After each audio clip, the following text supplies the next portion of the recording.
Surviving infidelity. Updated, my mom cheated on my dad, and she blames me. Hi. I'm a daughter of a mother who cheated on my father. My mother isn't exactly a pro in the social media department. Especially when it comes to passwords, remembering them, changing them, etc., etc. I've always done this because she asks me to, not because I wanted to, because she asks me to. This storm started with me having a political debate on Facebook with another individual, and leading to me being blocked. It was stupid really. And then it clicked in me. I'll just log on to mom's Facebook, not to continue an argument, just to get a better sense of who the other person was on the other side of the screen I had been arguing with. So I did so not to be nosy in her business. But then this gut-wrenching feeling hit me. A sickening feeling. Check her messenger, this feeling told me. So, I checked her messenger, and there it was. An explicit message to a man that was not my father. My heart immediately broke into a million pieces. Fast forward to present time, this happened Monday, she blames me for exposing her. You see, I knew when I met my mother face to face that Monday that she was not sorry, she was sorry she had been caught. She put up a front like she certainly tried. I told her I would not be the one to tell him. That she would be the one. And she did. I guess this only angered her more that I was not condoning her situation. She messaged me later that day and asked me for her passwords, and I reluctantly gave them to her. But everyone knows when you change your Facebook password, you click that little box, log me out of all other devices, and my mother didn't know this. Hence the reason I always helped her. So, I still had access to her account. I didn't tell her because I wanted to see my mother for who she was in this situation. I wasn't blind, and I was going to follow that gut feeling that told me that she was not sorry. Since then, she has continued to message her lover, saying that my grandmother told her, I should have smacked the piss out of Eve. She caused this. Eve wouldn't shut up until I told him. Eve has destroyed me, she has caused a mess. If Eve hadn't been nosy, I wouldn't be in this position. Newsflash, you wouldn't be in this position had you not cheated. Don't cheat unless you want to get caught. I hope her lover is worth losing, her only daughter, and husband of over 20 years. Now for the top advice before the update. This is not your fault. You hit it right on the head. She's not sorry, she is only remorseful that she was caught. If your dad blames you too, then that would be a tragedy, because all you did was expose a cheater. Cheaters are narcissists that only think of themselves and how things affect them. I'd hate to think that your dad would buy into her BS, but you never know, and you should prepare yourself in that eventuality. You can point him to this forum if necessary. You actually have the upper hand, because you can actually ask if the affair partner's wife knows. You actually hold the power over two families. When they come back at you, it's going to hurt and sting, but the proper reply is that you, yourself did not cheat, she did. Big hugs. No, he's not angry. Father's Day is coming up here in the US, and he told me, this year I didn't have to get him anything, because what I did was the best thing anyone had ever done for him. Good dad. He is the best. Has always worked hard to support his family. You need to start taking screenshots of all of that, especially if you are younger than 18, because there will be a custody aspect of the divorce if you are under 18. And you do not want her to have sole or 50% custody of you, when she is abusive. So by getting evidence that she wants to hit you, will go a long way in preventing her from getting custody. It will also help your dad get evidence that she participated in adultery. This is very important if you live in a fault state. This means that the person who had an affair, gets dinged during a divorce, could mean less alimony or parental custody rights. Depends on the state's specific law. It also will prevent any lies she may come up with during the divorce in order to get special treatment or deny her behavior. I do have screenshots. I am over 18, but I still took them. I will not be made out to be a fool or a liar. Update. Update on the situation with my grandmother. My mother is currently staying with my grandmother to give my father space. I called her to confront her, that I knew that she had messaged her lover the night it came out, and that I knew all the things she was saying about me. I asked her why she would do either of those things, and she told me that she done them out of anger. I asked her if my grandmother really said I needed to be smacked, and she said yes. She continued to give me excuse after excuse for her actions. Then told me she was going to have to move, when I then heard my grandmother in the background say, yeah, because of her. I then told my mother I didn't understand why it seemed so easy for people to turn against me. I told her I loved her, and got off of the phone. So much for family, I guess. Now for the next story. My 25 brother-in-law, 35, discovered my sister, 28, was cheating on him, and my heart is breaking. Note: some minor details will be changed or omitted because IDK family members have Reddit account. But I won't be adding anything untruthful. I feel so weak. Now I know how it feels when people say they feel numb. As context, my sister has always been the black sheep in our family, and was the most disobedient/rebellious in our Asian family household. Stayed out too late, fought with teachers, has history of lying/gaslighting. But since she had my beautiful niece and married my brother-in-law, she straightened her life and mellowed down her temper. My brother-in-law is the best you could ever wish for. He was gentle but not a pushover. He was always respectful and treated my parents very well. They lived a floor above where our family apartment is. I learned today that the reason for their fallout a week ago was my sister's infidelity. I listened when my older sister explained it to me, and comforted my brother-in-law, but I broke down crying when I went inside the toilet. My father cheated too when I was around 3 years old, had an estranged half-brother. But my mother was too dependent emotionally and financially to my father, and they reconciled. This had a huge effect on my mental health since I learned of this fact when I was in high school. I am civil and thankful for his sacrifices, but a part of me always hated my father because of this. Never did I imagine that someone I love would do this again, and I didn't know that it would cause me so much pain. My brother-in-law was approached by the affair partner's wife and showed pics and other evidences of the infidelity. She collated everything and was planning to file an administrative case against my sister, so she will lose her job. My sister hasn't gone home in days. When my brother-in-law suddenly traveled 2 hours to go to his parents, we knew they fought. My sister said she caught him cheating, and told us to cut contact. She knew how our family viewed infidelity, and so we blocked my brother-in-law. But I knew my sister, so I told my parents that we need to hear brother-in-law's side of the story. And lo and behold, he showed us months worth of pics and videos, kissing another guy. I can't even look at my parents' face without getting teary-eyed, because they just look crushed and so sorry. I don't know why I posted this, if I'm asking for advice or... I don't know. I was always a lurker in this sub because of my trust issues. It was both comforting and alarming, that a lot of people go through what I'm going through. I just don't know what to do. For me, my first priority is my toddler niece.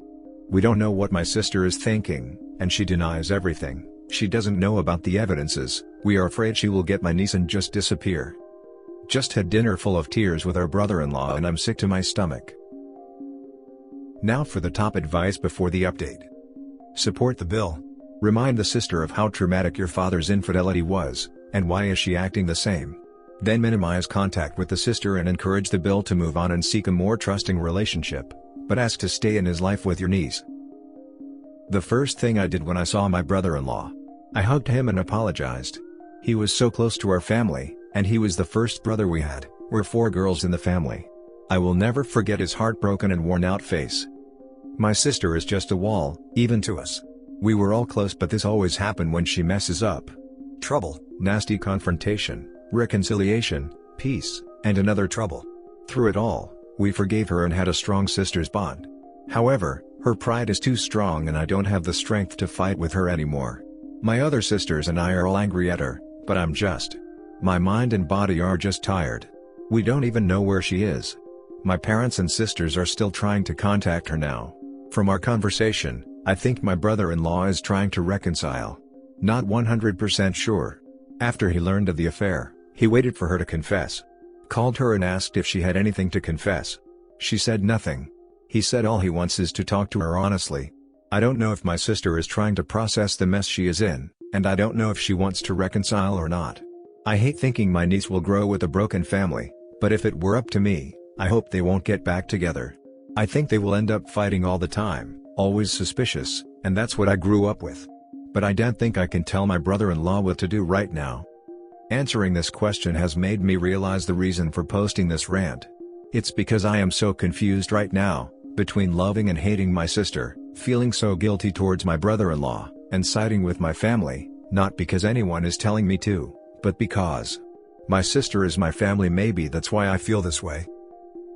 This is an important reminder that cheating victimizes more than just the spouse or the children. It abuses entire families. You need to support your sister, but that means some very tough love.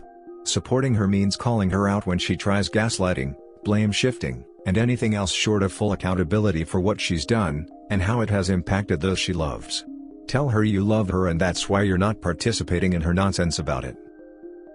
Your first sentence was the first trigger to my tears, because my brother-in-law also said this to me when we were talking about the affair partner's wife, his parents, my parents, and just the huge number of people affected by my sister's infidelity. I know the hate and anger I'm feeling will subside, just like it did the previous times, and I will continue to love my sister. I never held back saying mean things to her if they were true, and emphasized on how the consequences also include hurting us, our parents, her family. I am dreading the confrontation and am scared about the end result, but it is inevitable that in the end, no matter how many profanities I throw out, I can't ever hurt her or leave her. My only advice would be don't turn your back on him. My brother's wife cheated, and eventually he was able to get over the heartbreak, but what he couldn't get over was losing her family. He was very close to her family, especially her mom, and they just forgot he existed after his wife left him. You don't have to be his best friend, but let him know he isn't worthless and didn't deserve this. Thank you for bringing this up. When my fiancé was outed as being a cheater, only my soon-to-be mother-in-law reached out, but eventually stopped, because she couldn't deal with knowing what her son had done. It killed me more, because not only did I lose 4 years of my life, but I was abandoned by people who I loved and now miss. It hurts to be ignored by people who you saw as family when you're the victim. Now for the first update. After reading the comments, I would like to clarify some things. No, I do not have romantic feelings for my brother-in-law. My father is a disciplinarian and the only guy in the family. We are 4 girls, so when we got a gentle and caring brother, he became a welcome male figure in our lives. He taught me how to drive, never hesitated to leave work when my sister called him for guy help. He has bonded with some of my boyfriends, and intimidated the creeps. It was refreshing, this kind of dynamic. We felt comfortable because he wasn't dad and we could trust him easily because he wasn't a temporary fling. He showed us that he was family. He never told us he loved/cared for us, but he showed us. And so did we. I am the official babysitter, because whatever I had going, I can cancel if it means I get to take care of my niece. We bonded a lot through the years and she means the world to me. My parents and sisters feel the same way. My niece grew up in an extended family setup, and so it is almost impossible to keep a problem to yourself. Everyone would try to offer help and you just have to ask for help or convey that you can solve it yourself. My sisters and I also grew up with a tight-knit bond. We had room to ourselves, but always ended up hanging out in one room, because we always loved doing things together until college, and then now where we all have work. But I never thought we weren't close anymore even we all became adults and started seeing each other less, and that's how it's almost an automatic reaction to run to anyone who is having a hard time. I posted this last night, when I was deeply emotional, and the shock of what happened was still very raw. Being so overwhelmed was a reaction to thinking that I had lost a really important part of my life. Because I know it's never going to be the same again. I knew that infidelity has permanent cracks that no magic glue can fix. I was so afraid of this happening again. After the fallout of discovering my father's infidelity years ago, I thought peace to our family has finally come, and only had happiness for the future. My niece was a welcome surprise and brought overflowing positive vibes. My oldest sister and her longtime boyfriend is planning to get married. My second oldest sister's dream job is within her reach after years of hard work. I am finally working at a job I enjoy and with people I like. My sister and brother-in-law told us they were trying for a second kid, and we were nothing but supportive. Then everything breaks down. I was probably extra hysterical on my post because in real life, I had to hold it up for my devastated old parents, defeated brother-in-law, and innocent niece. Yes, my family is the source of my happiness. I don't think this is being selfless or being a good person. For me, that's how it's normally supposed to be. This was how I grew up. I will drop everything I have going on, if it means I can be with the person I love. Not because I am too involved, or too nosy. It's because I honestly want to be there for them, and one of the feelings I hate the most in this world is the feeling of regret. I'd rather give my everything now rather than think of what ifs tomorrow. Second update, what happened next, won't give extensive details, it was too messy. 1. Sister and brother-in-law talked. Denials and no confession. Sister was breaking down and I have never seen her this crazy. She's like a different person. What broke me was seeing my mom and dad ugly cry. 2. In my opinion, there will be no reconciliation. 3. For the meantime, My niece will be taken care of by my parents as agreed by everyone. Because of COVID, I get lots of opportunity to work from home, and so I will take advantage of this. I want to personally take care of my niece too as much as I can. 4. Divorce is not the first option right now. It will be very difficult from where we are from. From the conversation, separation is the band-aid solution, while everyone tries to figure out the situation. 2 days is a very short time to plan for the future. 5. Told my parents and sisters they can decide for themselves, but I will not be cutting off brother-in-law and I will not let my sister be alone with my niece. I will help her with logical requests when she asks me to. Right now, I want to distance myself from her, but will definitely help if she wants me to. 6. This is a very heartbreaking, confusing, and weird time for all of us. Pre-COVID, all weekends were family activities, and we were quite the large, noisy but happy crowd. Like Christmas every week. When COVID happened, we always had fun with video chats and our group chats was a happy and funny mess. It's so weird to go from that to this. Getting this off my chest when I can't in real life is refreshing and has helped me in a way I didn't know was possible. Whether great or ridiculous, I appreciate everyone's comments/advice. Thank you for taking the time to listen to a stranger's worst nightmare. I read your comments around 30 minutes ago and I cried again. It was a good one though. Just like someone said, felt nice to let it out. Don't have many close friends and because of COVID, I have barely hung out with my best friend. We chat often, but I just can't seem to share this heartbreak to anybody, not even my family. They probably don't know how this whole situation is affecting me, and I don't want them to know. I can't put into words how liberating it felt to share this story here, and reading the comments is just a whole other level of high I haven't felt before. That somebody out there can give insights and hit the bullseye. Thank you, for everyone who reached out and gave virtual hugs. The comments are just full of eye-openers. The situation sucks, there are things that I can do and not do. I did not want or cause this situation but it's happening anyway. And that's okay. This was an eye-opening observation. I was affected so much because my nightmares are coming true and the people I love are hurt. There are great advice such as separating myself from the situation, and not wallowing in too much guilt and I like that. The idea is too good to be true but baby steps. I want to try working on that. I don't know if I will continue to update what happens, but I sure will read and reply to the comments. Some are not the type of advice/comfort/reply I was expecting, but nevertheless appreciate them. And that's it for this video guys. If you have thoughts to share, leave a comment below. Don't forget to hit like and subscribe if you like this content. I'll catch you in the next one. Good day everyone.